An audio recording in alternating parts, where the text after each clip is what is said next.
Welcome to the Bitcoin Basics podcast with your hosts, Faris and Gordon from CoinCompass.com, enabling you to safely buy and securely store your Bitcoins.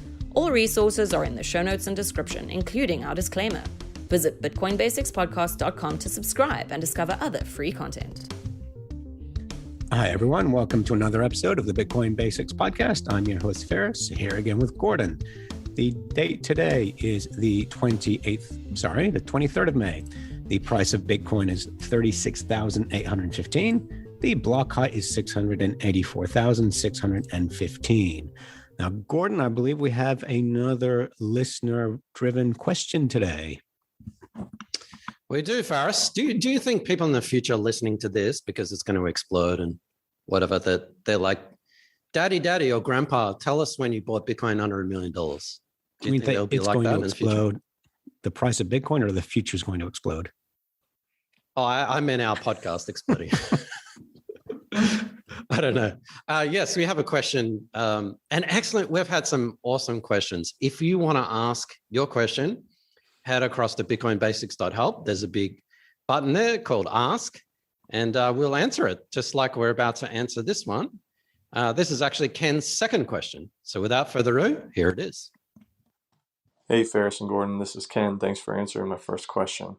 As a follow-up, can you explain how the consensus process works for adding additional decimal places to Satoshi or Bitcoin, and then what the difference between that is and inflation on fiat currencies? Thank you. So, Gordon, this is one where I think the two of us can really go into the rabbit hole because, this has an aspect for both of our areas of specialty. So we might have to keep each other in check to stay, in our time frame on this one. I'll let you tackle the first part of this question about consensus. So far away. Yeah. So how do you make changes to a system that is decentralized, distributed? It doesn't have an IT department. There's no owners. There's no, physical address. How do you make changes to that? Well, it happens with something that we call consensus. And stop me, Faris, I won't go down a rabbit hole. Ken's question is excellent, but I think it would be important to sort of zoom out a little bit and say, well, how do you make changes to Bitcoin, including one like we talked about making sub-Satoshis or dividing Bitcoin into more parts? The way that it works is basically through this process called Bitcoin Improvement Proposal, BIP. And we actually discussed that on a couple of podcasts ago. BIP 39 happens to be the standard of these 2048 words that we derive our 24-word backup phrase for hardware wallets or software wallets. Without that standard, that means that you couldn't, basically if your manufacturer went out of business, you'd be shot. That's it. You're done. You're dead. But with that standard, you can basically use those 24 words with any wallet.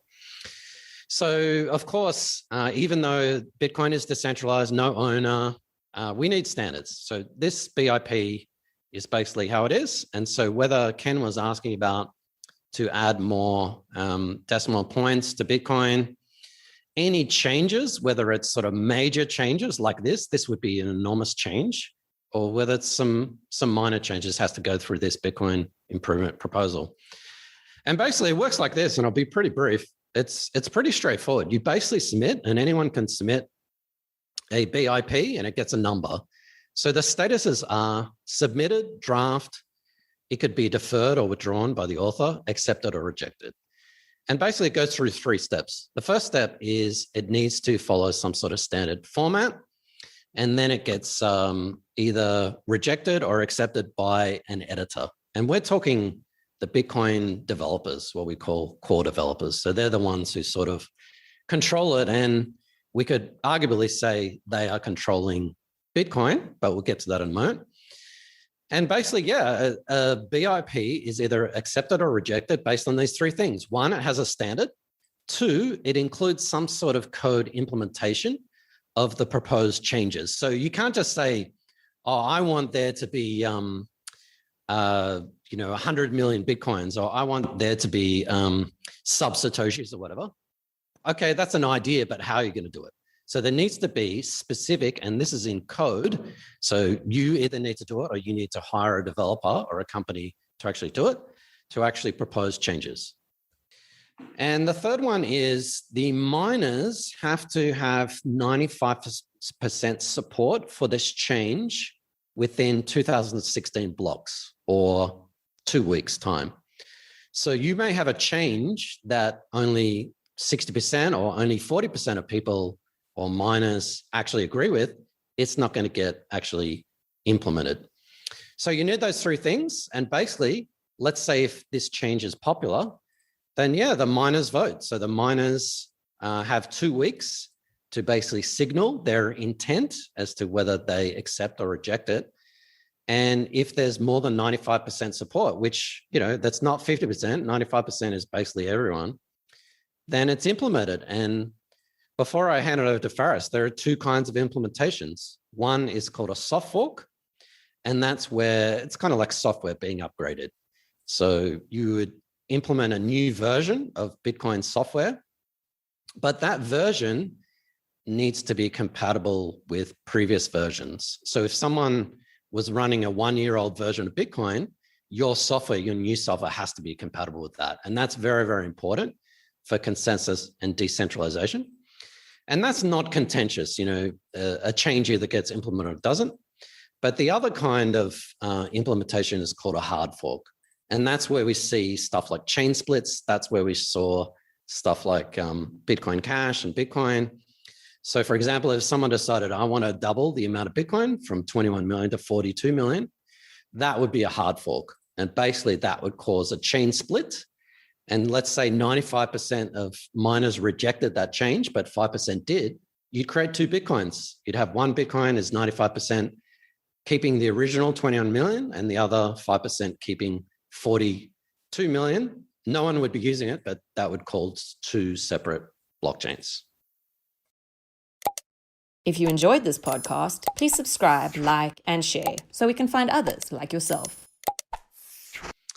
So in summary, Faris, that's it. That's how things get changed in a decentralized system. There's no sort of silver bullet, but the idea is no one has control of it. No one entity, even a popular government, could control it because it needs to go through this process. It's called a meritocracy. It basically means it's not a democracy. The best ideas float to the top. So the best ideas get implemented. The worst ideas don't get implemented. It's pretty much that simple. Yeah, that's a really good explanation. And as I said earlier, this question really leads to the core of what Bitcoin is, and we could spend hours talking about it, but that's not what this podcast is about. We try to make things simple.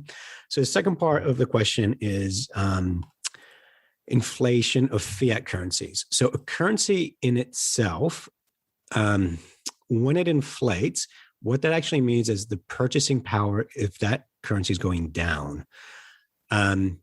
So if we look at, if you go in the morning, say it's $1 for a bottle of milk, and then a month later, it's $1.20.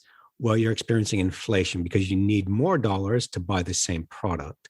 So that's what inflation is. It means you need more of the currency to buy the same product. So that is, when we talk about inflation, we're basically saying, it is purchasing power going down. And purchasing power of currencies that we have today have been going down significantly since we went off the gold standard. Again, I don't want to go into too much detail there. But the one thing I do want to mention is in 2008, when we had the financial crisis, and everyone was saying that basically the entire global financial system is on the brink of collapse. And the US Congress had to pass a bill allowing Treasury and Federal Reserve an $800 billion stimulus package.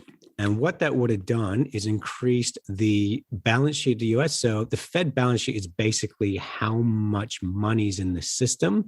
It's a bit more complicated than that, but just as a summary, how much money it owes a taxpayer. And it went from 1 trillion to 2 trillion in 2008 as a response. So 800 billion just took it up from 1 to 2 trillion. And the first time that did not pass Congress, that bill, the American taxpayer was just an uproar. It's like, hang on, it's the bankers being greedy that caused this problem. You're saying we need to bail them out. So no. So they didn't pass it. Ironically, even though they didn't pass it, the financial system did not collapse. They had time for another vote, and it went through again.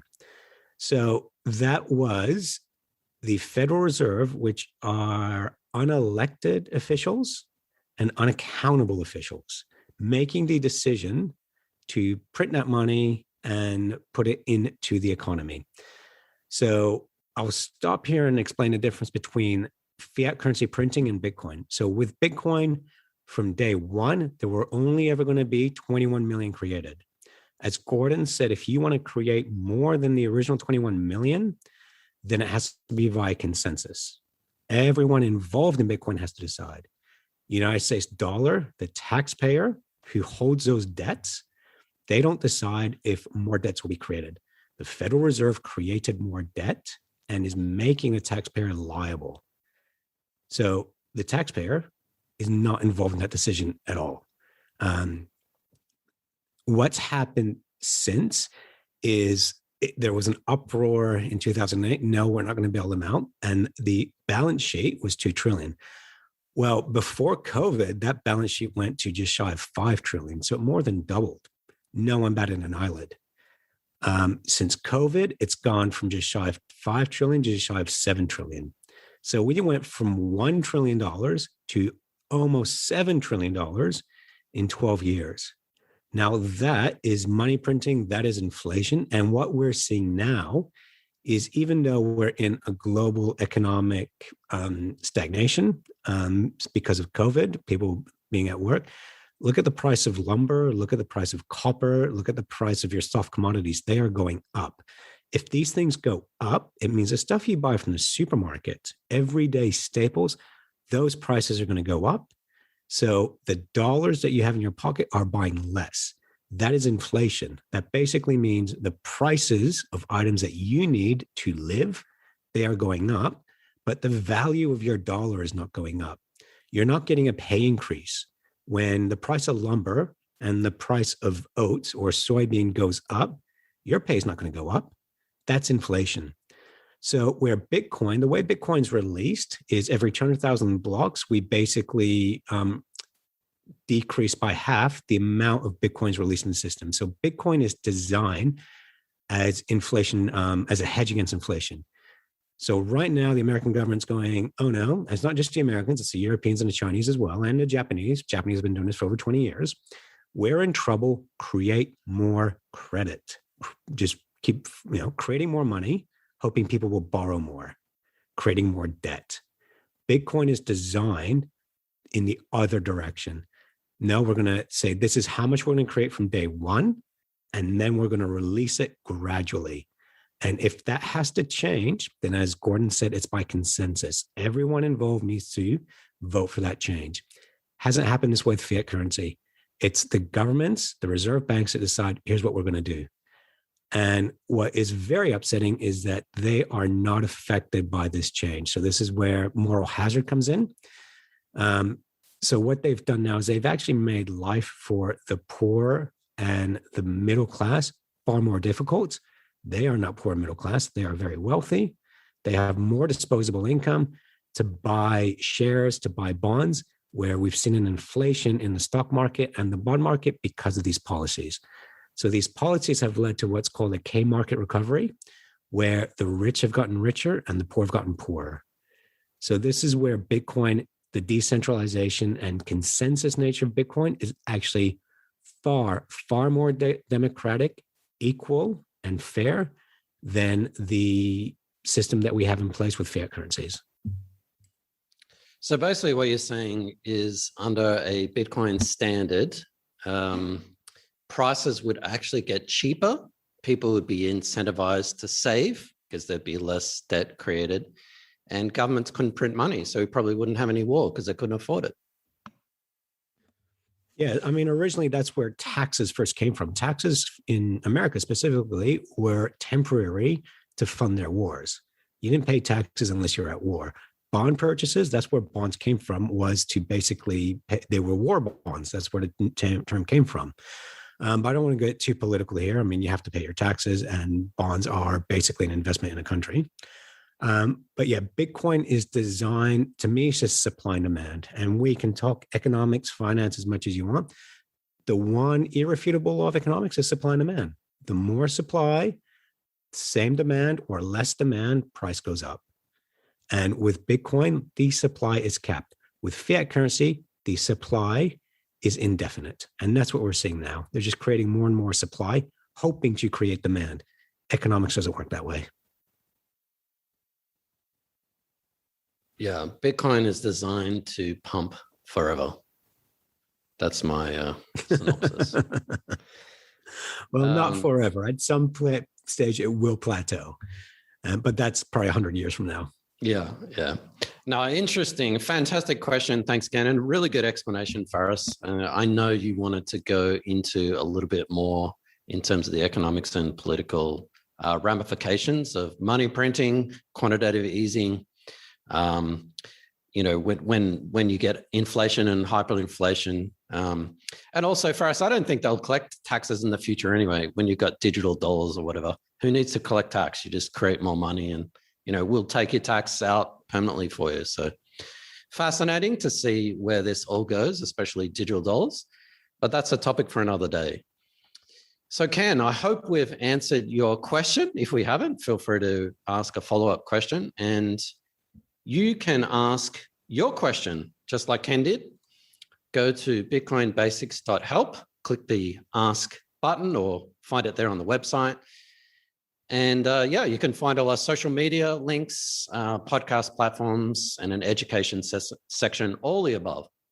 So we would appreciate it also if you shared, like, and subscribe this so that it could get out to other people like yourself to spread the educational content of Bitcoin.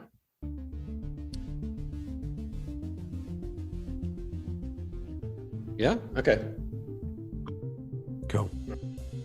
Thanks for watching or listening. Please visit coincompass.com/free to register to our socials and discover other free content. Subscribing, liking, and following helps this content remain ad-free. Until next time. Disclaimer. Any content provided by Coin Compass is for educational and informational purposes only and is not investment, legal, tax, or any other professional advice. A qualified professional should be consulted before making any financial decisions. Coin Compass will at times recommend certain products, services, and technologies, but these are opinions based upon our own or podcast guests' experience and not endorsements. We take no liability for out-of-date or inaccurate information, software bugs, manufacturing errors, technology misuse, or issues involving third parties. Visit coincompass.com for more information and please contact us.